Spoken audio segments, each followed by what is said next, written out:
वो नमा संस्कृताय दोस्तों, हम लोग संधि की वस्तुनिष्ठ प्रश्नोत्तरी में आज दूसरी वीडियो देखेंगे। इससे पहले हम लोगों ने एक वीडियो में 50 प्रश्न कर लिए थे दोस्तों, और आज उससे आगे की प्रश्नोत्तरी देखेंगे। दोस्तों, वीडियो 1 का जो अंतिम प्रश्न था वो ये था कि एड़ संधि का सूत्र कौन सा है। तो भैया, एड़ संधि जो विधायक सूत्र है वो है इको एड़ची। क्या है दोस्तों? इको एड़ची। अगला देखते हैं। अगला है दोस्तों, इको एड़ची सूत्र में इक एवं एड़ से क्या तात्पर्य है। 51 का है दोस्तों, इको एड़ची में इक एवं एड़ से क्या तात्पर्य है। तो दोस्तों, जो हमारे इक और एड़ हैं ये दो प्रत्याहार हैं। क्या हैं? प्रत्याहार हैं। तो दोस्तों, इक का मतलब है ई से लेकर रिलिक, अयुड़, रिलिक। जैसे दोस्तों जो महेश्वर सूत्र हैं आ, ई, उ, अयुड़ और री, लिक। तो ई से लेकर री तक देखना है हमें। और जो हलंत वर्ण हैं, जो हमारे जो अंतिम वर्ण हैं दोस्तों, जिसे बोलते हैं इत संज्ञक वर्ण, उनको हम काउंटर नहीं करेंगे। तो ई, उ, री, ली, ये 4 आ जाएंगे दोस्तों। कौन कौन से आ जाएंगे? ई, उ, री, ली। और एड़ में आपके 4 आ जाएंगे। इसी तरह उसको भी देखेंगे, या, वा, रा, ला। तो पहला ये ऑप्शन सही है। ये दो प्रत्याहार हैं, इक और एड़। दोस्तों, हम आपको बताएंगे कि प्रत्याहार कैसे बनाते हैं। अगली वीडियो में देखेंगे कि प्रत्याहारों को कैसे बनाते हैं। ये टॉपिक संधि का कंप्लीट होने के बाद। तो यहाँ पे पहला ऑप्शन हो गया। इक के अंतर्गत ई, उ, रीली आएंगे और एड़ के अंतर्गत या, वा, रा, ला। अगला है दोस्तों, और दोस्तों प्रत्याहार करने वाला जो सूत्र होता है वो आदिरंतेन सहायता होता है। कौन सा समूह एड़ संधि का नहीं है? भैया, किसमें एड़ संधि नहीं है? तो दोस्तों, इत्यादि, इत्यादया, प्रत्येकम। अधिकतर हम देखते हैं इसमें आधा वर्ण रहता है। जहाँ से संधि करते हैं वहाँ पर आधा वर्ण रहता है। जैसे इति प्लस या, इति प्लस आदि होता है तो ई का या हो जाता है। इत्यादि, इत्यादया, प्रत्येकम।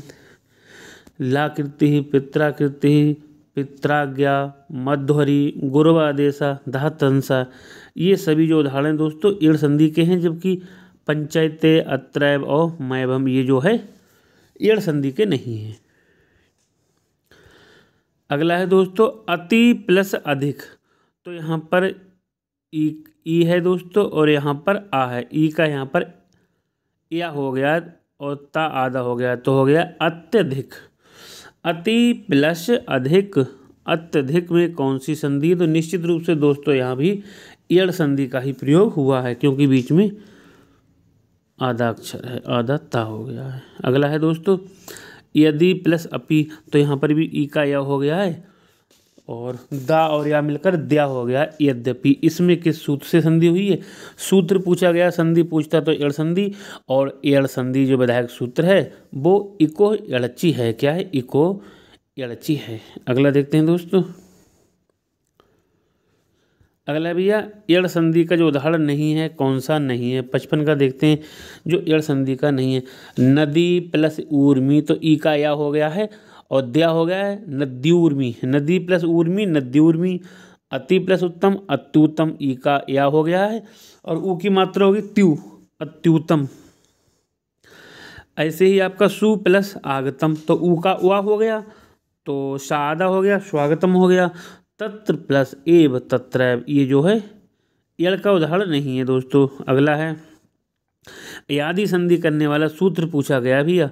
तो अयादि संधि जो करने वाला सूत्र है वो एचो, एवा, यावा। इसे ध्यानपूर्वक देखना है।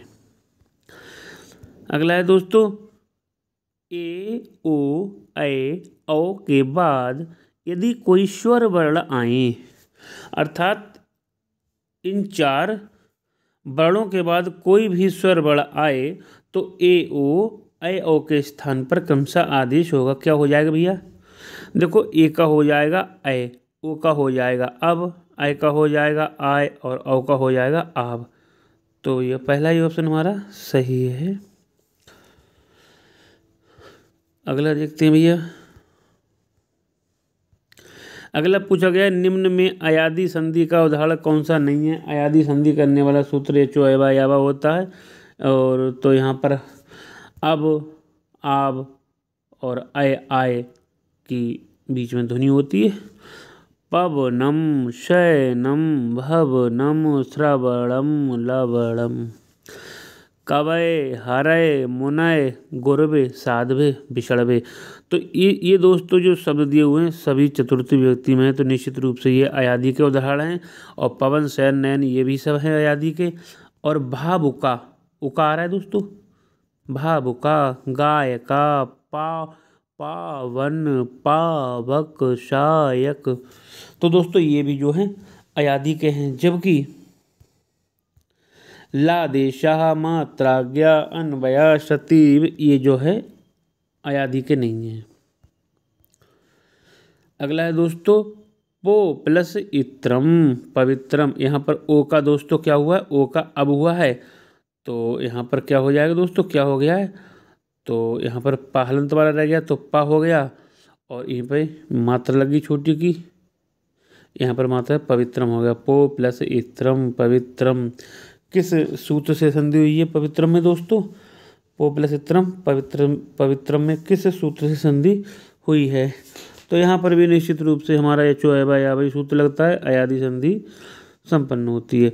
यहाँ पर है द्वावेव, दो प्लस एव अव का आव हो गया है दोस्तों, तो द्वावेव हो गया है। 60 का निश्चित रूप से हमारा दूसरा ऑप्शन सही है।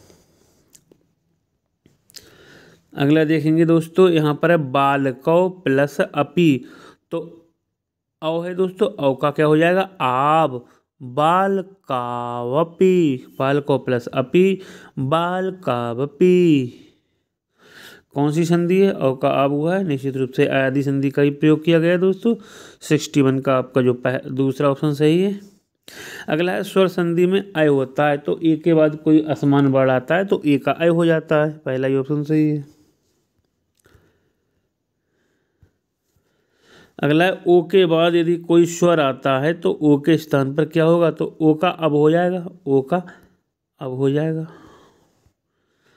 अगला है दोस्तों कि पूर्व रूप संधि का सूत्र कौन सा है, तो ऐंग प्ररूपम पररूप का है, और ऐंग पदांतादति जो है वो पूर्व रूप संधि करने वाला सूत्र है, पूर्व रूप संधि करने वाला ऐंग पदांतादति है।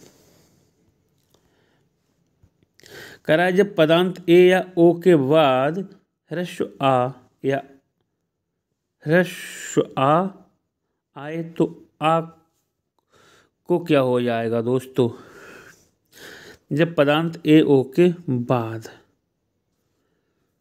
ह्रस्व आ आए तो आ का क्या हो जाएगा। तो यहाँ पर देखेंगे दोस्तों, तो जैसे लिखा हुआ है बालको प्लस अपी, तो बालको भी होता है तो क्या हो जाता है दोस्तों, पूर्व रूप हो जाता है। क्या हो जाता है दोस्तों, पूर्व रूप हो जाता है। जब कह रहा है पदांत ए या ओ के बाद ह्रस्व आ आए, जैसे यहाँ पर जैसे दोस्तों लिखा हुआ है को प्लस अपी दिया हुआ है, तो ओ हो गया यहाँ पर पदांत ए हो या फिर ओ हो, इसके बाद आए, तो पूर्व रूप का मतलब है ये जो है ये तो दोस्तों हो जाता है एश वाला आ हो जाएगा और कोपी हो जाएगा। क्या हो जाएगा, को प्लस अपी कोपी हो जाएगा। तो आंसर हो गया पूर्व रूप हो जाता है। क्या हो जाता है, पूर्व रूप हो जाता है, अर्थात अवग्रह का चिन्ह लग जाता है, जिसे बोलते हैं पूर्व रूप। पूर्व रूप का जो उदाहरण है कौन सा नहीं है, हमें नहीं बताना है। तो देखो हरे अब, जिसमें अवग्रह नहीं है, हरे अब पिछड़े अब रमे अत्र ते अत्र हैं, बाल कोपी बालो अवदत्त को अवादीत नमोस्तु गुरो अत्र प्रभो अहम को अयम हो गया। तो ये सारे पूर्व रूप के हैं। प्रेजते उपोषति अवेही प्रोषति ये जो है पूर्व के नहीं है। अगला भैया बने प्लस अत्र, बनेत्र ये हो गई, यहाँ पर पूर्व रूप हो गया। तो इस संधि का, इस संधि में किस सूत्र का प्रयोग हुआ है भैया, किसका हुआ है, तो आप लोग गैस करें दोस्तों। तो ऐंगा पदांतादति है, यानी पूर्व रूप हुआ है। अगला देखेंगे, यहाँ पर वृक्षे प्लस अस्मिन पद में संधि हुई है। कौन सी संधि हुई है भैया, तो हमारी पूर्व रूप संधि ही है दोस्तों। पूर्व रूप की बात चल रही है काफ़ी समय से। गते प्लस पी गते पी, ए या ओ से बाद आ जाए तो फिर पूर्व रूप हो जाता है। पद में संधि हुई है, पूर्व रूप संधि ही चल रही है दोस्तों धड़ाधड़। अगला है सकंदवादिषु पररूपम वाच्यम वार्तिक का जो उदाहरण है कौन कौन से हैं। सकंदु, सक प्लस अंदु, करकंदु, कर्क प्लस अंदु, मनीषा, मनस प्लस ईसा, पतंजलि, पतत प्लस अंजलि, ये जो हैं आपके शकंदवादिश पररूपम वाच्यम के हैं, ये वार्तिक है दोस्तों। अगला है सकंदु आदि गण में टी संज्ञक पूर्व और पर वर्णों के स्थान पर संधि होती है। कौन संधि होती है? शकंदु आदिश पररूपम वाच्यम, तो पररूप संधि ही होती है। कौन सी होती है दोस्तों? पररूप संधि होती है। अगला देखेंगे,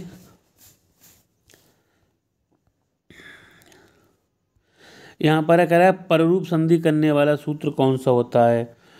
पररूप संधि करने वाला सूत्र ऐंग पररूपम ही होता है। इस संधि में इस सूत्र में संधि का नाम भी आता है। अकारांत उपसर्ग के बाद क्या है? अकारांत उपसर्ग के बाद जैसे लिखा हुआ है उप प्लस ओषति, करो अकारांत उपसर्ग के बाद ए या ओ यानी ऐंग से प्रारंभ होने वाली धातुओं के आने पर कौन संधि होती है।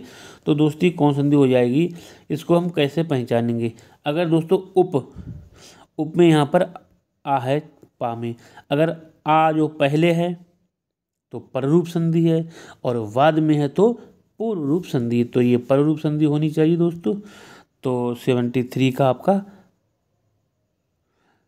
पररूप ही सही है। क्या है दोस्तों? पररूप ही हमारा सही है, ये पररूप संधि है।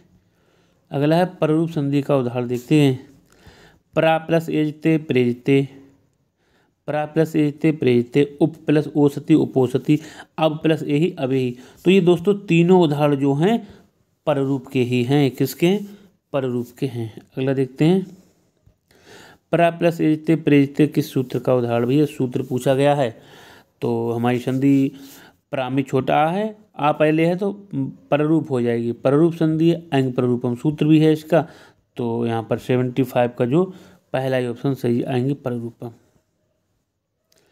अगला है उप प्लस ओसति उपोसति में हुआ है भैया, क्या हुआ है?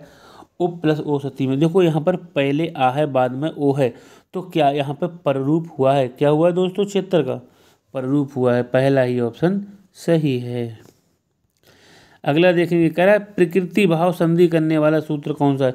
तो दोस्तों प्रकृति भाव का मतलब होता है कि जैसे का वैसा ही रहना। अगर जैसे लिखा हुआ विष्णु प्लस अमु तो ऐसा ही रहेगा।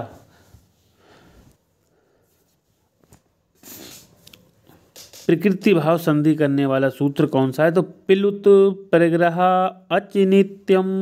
क्या है दोस्तों? पिलुत प्रग्रह अचिनित्यम, पहला ही सही है।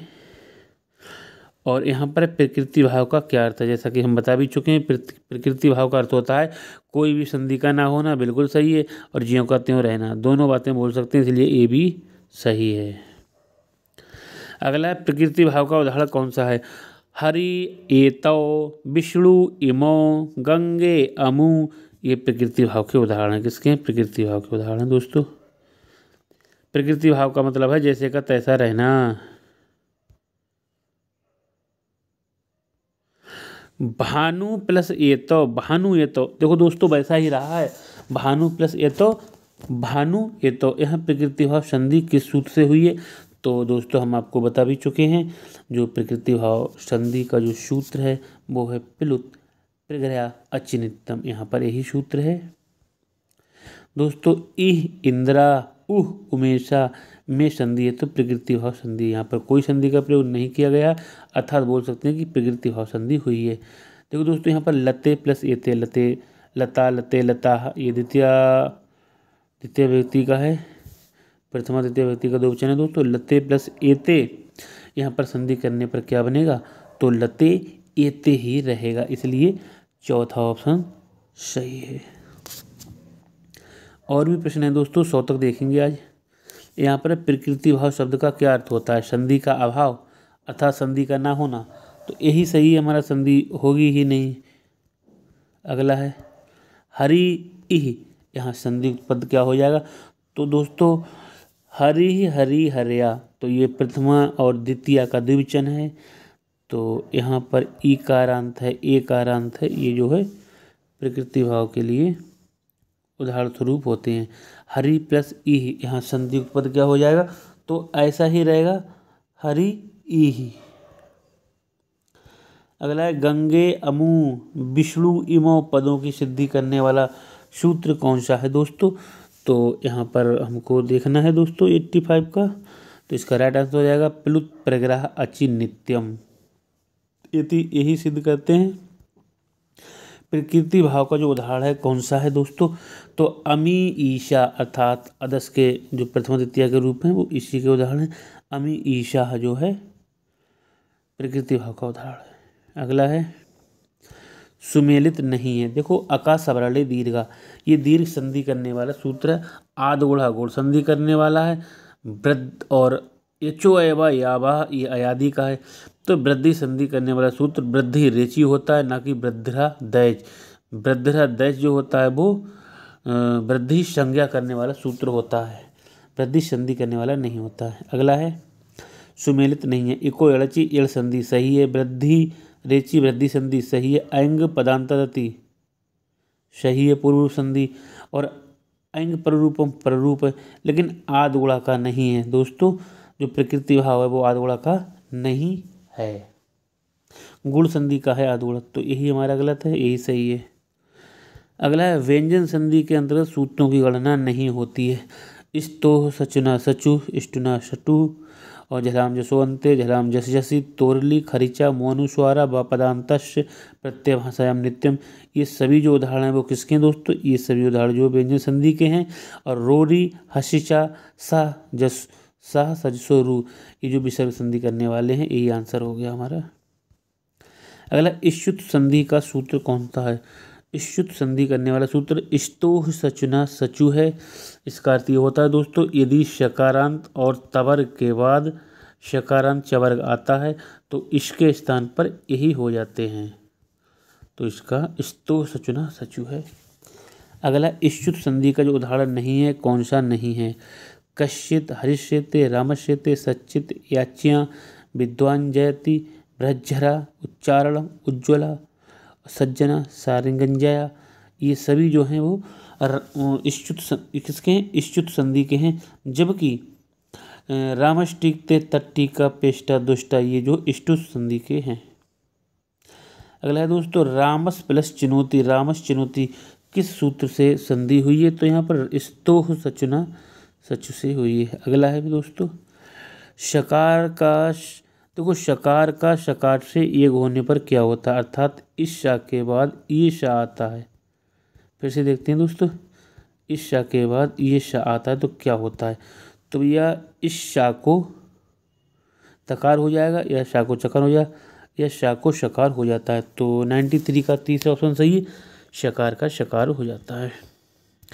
स्तोह सचुना सचु सूत्र से इश्चुह पद का क्या अर्थ है। इश्चु का अर्थ है ये वाला शा और चवर्ग, तो कौन सा ऑप्शन है दोस्तों, यहाँ पे देखते हैं हम लोग शा और चा छा जा, यहाँ तो 94 का पहला ही ऑप्शन सही है हमारा।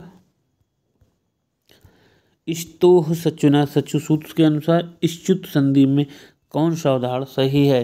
रामस प्लस टीकते रामस टीकते, रामस प्लस चुनौती रामस चुनौती, तो इसका जो सूत्र कौन सा सही है दोस्तों, रामस प्लस चुनौती रामस चुनौती सही है, 95 का दूसरा। अगला है इष्टुत संधि का विधान करने वाला सूत्र कौन सा है, तो शटुना शटु है, दूसरा ऑप्शन सही 96 का। दोस्तों 2-3 प्रश्न और वो भी देख लेते हैं। कह शवर्ग और शकार और तवर के साथ सकार टवर का योग होने पर क्या आदेश होता है, तो क्या आदेश हो जाएगा, ये शकार हो जाएगा और ताथा दाधा ना हो जाएगा। यहाँ पर इष्टुत संधि का जो उदाहरण नहीं है कौन सा, इष्टुत संधि का उदाहरण कौन सा नहीं है। तट्टिका रामसष्टा उड्डयन कृष्णा दुष्टा विष्णु पेष्टा चक्र ढुक से धनुष्टंकारा, ये सभी उदाहरण, जबकि सदगति वागीसा नमस्ते ये नहीं है। सेकंड नेक्स्ट देखते हैं, सटुना सटु सूत्र का कौन सा उदाहरण सही है। रामष्टिकते सही है दोस्तों, पहला ही सही है। दोस्तों आज का हम अंतिम प्रश्न देख लेते हैं। यहाँ पर है शटुना शटु, या इष्टुनाष्टुः सूत्र में इष्टुना पद में कौन सी विभक्ति है? तो तृतीय विभक्ति है। तो दोस्तों ये थी संधि की बहुत ही महत्वपूर्ण प्रश्नोत्तरी, और ये जो प्रश्न हम आपको करा रहे हैं आपको पसंद आते हैं, अच्छे लगते हैं तो वीडियो को लाइक करें, शेयर करें, कमेंट करें, और भूलवश अगर कोई ऑप्शन गलत हो जाए तो उसको कमेंट में ज़रूर लिखें, जिससे हम उसका सही आंसर बता सकें। तो दोस्तों जिन भाई बहनों ने चैनल को सब्सक्राइब नहीं किया दोस्तों, चैनल को भी अवश्य सब्सक्राइब कर लें, जिससे आने वाली वीडियो का नोटिफिकेशन आपको तुरंत प्राप्त हो जाए। तो दोस्तों आज के लिए बस इतना ही। कल हम अगली वीडियो में अगली प्रश्नोत्तरी लेकर आएंगे। तब तक के लिए नमः संस्कृताय।